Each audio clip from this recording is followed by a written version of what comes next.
300% more, that just doesn't make sense to me.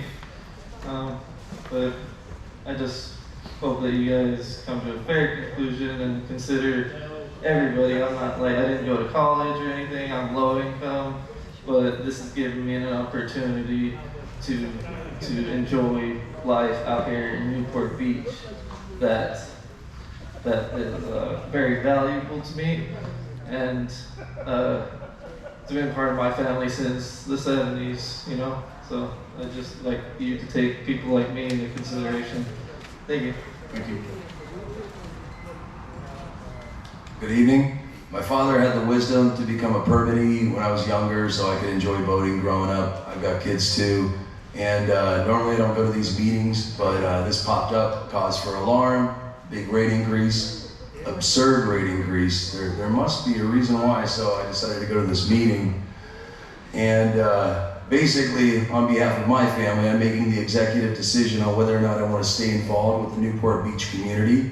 This is how I'm connected to the Newport Beach community.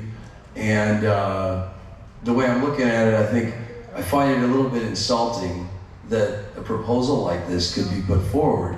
It makes me either question your intelligence or your understanding of our intelligence. There's a lot of things going on. It's very clear that it's not a very fair comparison. So the fact that it's even being proposed is nuts. The fact that there's so much more revenue coming from people that take care of themselves and have their own gear and don't really demand a lot, compared to people that have docks attached to a house and probably have much better means to pay for whatever they want, like Nordhavens and $30 million yachts, whatever. So here's my deal. I mean, it's okay. Y'all can do what you want with Newport Beach, but what makes this place interesting are the people on this side of the table. You're only interesting if you are helping that, but if you're detracting from it, then you're not really part of the culture of the community. So I'll just let you know, based on the outcome of this decision, I will be choosing whether I want to further invest in Newport Beach or divest completely, walk away and just say that's a wealthy enclave for people and I don't belong there. And you know, like the guy that just spoke before me, I mean, a lot of us might annoy you, but without us, you know, I mean, who wants to hang out here? So have a good evening. Thank you. Thank you. Hi, Barbara Lawler, Ward D9. I'm against this insane increase of fees. The Netzer appraisal is flawed. I believe you should get a new appraisal from an independent appraiser. I keep hearing from you that the state of California mandates you to charge fair market value, as if your hands are tied in this matter, and therefore tied to the Netzer appraisal. They are not. Please remember our founding charter, which says to keep boating affordable for all. Thank you. Thank you.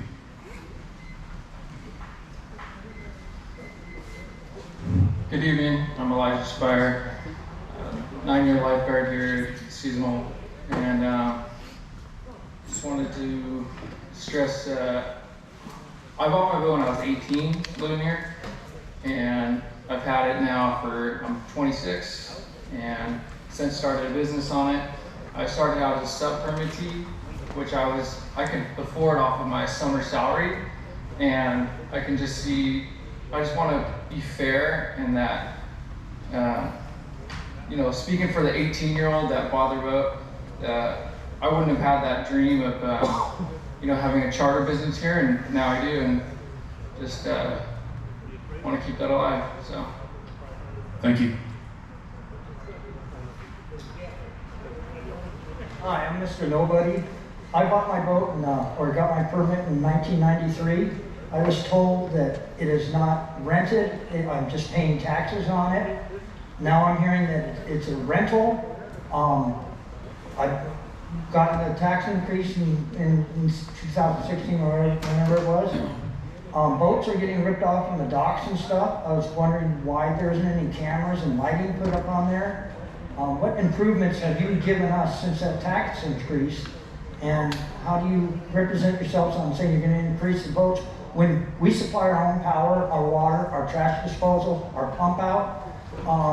I just don't get it how somebody can raise something when we got a permit for a square piece of land that we're supplying our own power, water, and etc. Thank you. Thank you. Hi, Hi, I'm Dawn Winson, and mooring permittee. And I just would like to bring that back, but thank you all for being here. Thank you for setting the guidelines here and allowing us to communicate with you directly. That reasonable value, you know, it says that we need to rent it for a value. It doesn't say fair market value. So the reasonable value, what has been mentioned. And a big thing is you're not allowed to profit from the tidelands privately.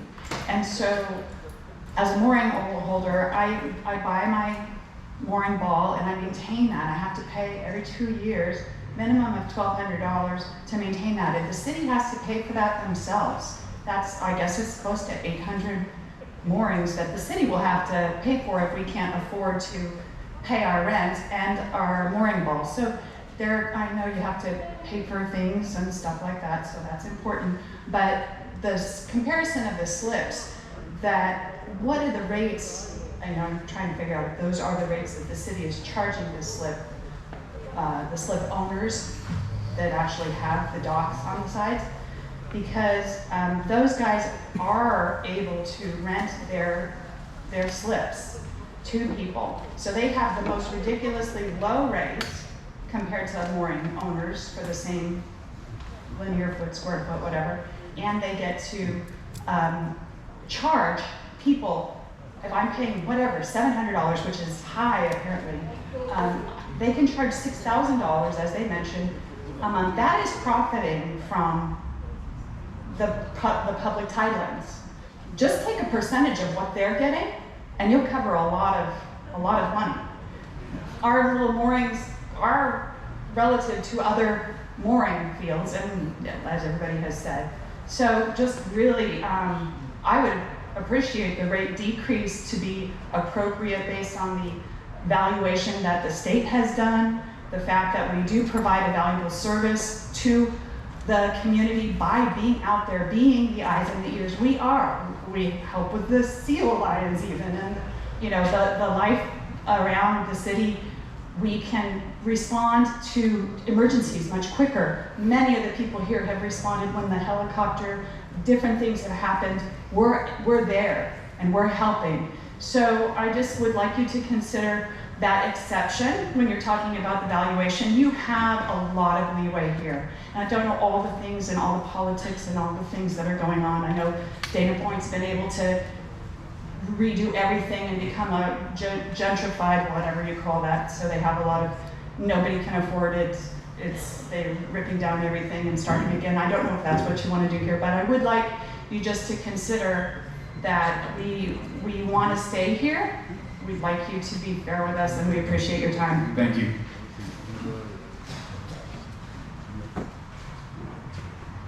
Hi, my name's Dale Winson. That was my amazing wife. First, I'd like to start off and say, thank you. I do appreciate you guys. I know you've got a tough, thankless job. So thank you from me. I do appreciate it. I wouldn't want your job, but someone's got to do it. So yeah, we're on a mooring. Also members of the American Legion Yacht Club. And I'll tell you, there's one thing I know for sure that we all have in common with all of you. We love this harbor. With our hearts, we love this harbor. And we want to stay here.